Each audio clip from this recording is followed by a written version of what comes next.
ಬೆಂಗಳೂರು ಕೆಂಪೇಗೌಡ ಏರ್ಪೋರ್ಟ್ನಲ್ಲಿ ಟೂರಿಸ್ಟ್ಗೆ ಕಿರುಕುಳ. ಟಿಕೆಟ್ ಹಾಗೂ bag check ಮಾಡೋ ನೆಪದಲ್ಲಿ ಮೈಕೈ ಮುಟ್ಟಿ ಅನುಚಿತ ವರ್ತನೆ. ಕೊರಿಯನ್ ಯುವತಿ ಮೈ ಮುಟ್ಟಿದ್ದಕ್ಕೆ ವಿಮಾನ ನಿಲ್ದಾಣದ ಸಿಬ್ಬಂದಿ ವಿರುದ್ಧ ಎಫ್ಐಆರ್. ಬಿಎಂಟಿಸಿ ಟಿಕೆಟ್ ಪಡೆದು ಹಣ ಪಾವತಿ ವೇಳೆ ಎಡವಟ್ಟು. ₹6 ಬದಲು 60,000 ರೂಪಾಯಿ ಪೇ ಮಾಡಿದ ಪ್ರಯಾಣಿಕನ 1 ವಾರದ ಅಲೆದಾಟಕ್ಕೆ ಕೊನೆಗೂ ಸಿಕ್ತು ಮುಕ್ತಿ.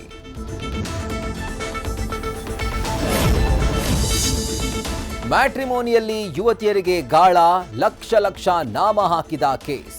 ಮಾಜಿ ಸಂಸದರ ಹೆಸರನ್ನ ಹೇಳಿಕೊಂಡು ಹಲವರಿಗೆ ವಿಜಯ್ ರಾಜ್ ದೋಖಾ. ಕೆಂಗೇರಿ ಪೊಲೀಸರ ವಿಚಾರಣೆ ವೇಳೆ ಕೆಲ ವಿಚಾರ ಬಯಲು. 5 ಕಡೆ ದೂರು, ಹಲವಾರು ಮೋಸ ರಿವೀಲ್.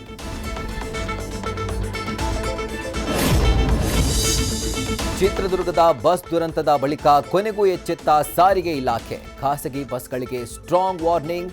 ರಾಷ್ಟ್ರೀಯ ಮಾನವ ಹಕ್ಕುಗಳ ಆಯೋಗ ಮತ್ತು central institute of road transport ಸಂಸ್ಥೆ ಅಲರ್ಟ್.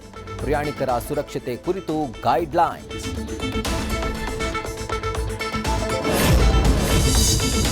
ಸಿಲಿಕಾನ್ ಸಿಟಿಗೆ ಈ ವರ್ಷವೂ ತಟ್ಟಿದೆ ಟ್ರಾಫಿಕ್ ಶಾಪ.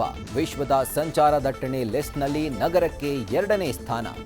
ಬೆಂಗಳೂರಲ್ಲಿ 10 ಕಿಲೋಮೀಟರ್ ಪ್ರಯಾಣಕ್ಕೆ 36.9 ನಿಮಿಷ ವೇಸ್ಟ್. ವರ್ಷಕ್ಕೆ 168 ಗಂಟೆ ಟ್ರಾಫಿಕ್ನಲ್ಲೇ ಕಳೆದಿದ್ದಾರೆ ರಾಜಧಾನಿ ಜನ.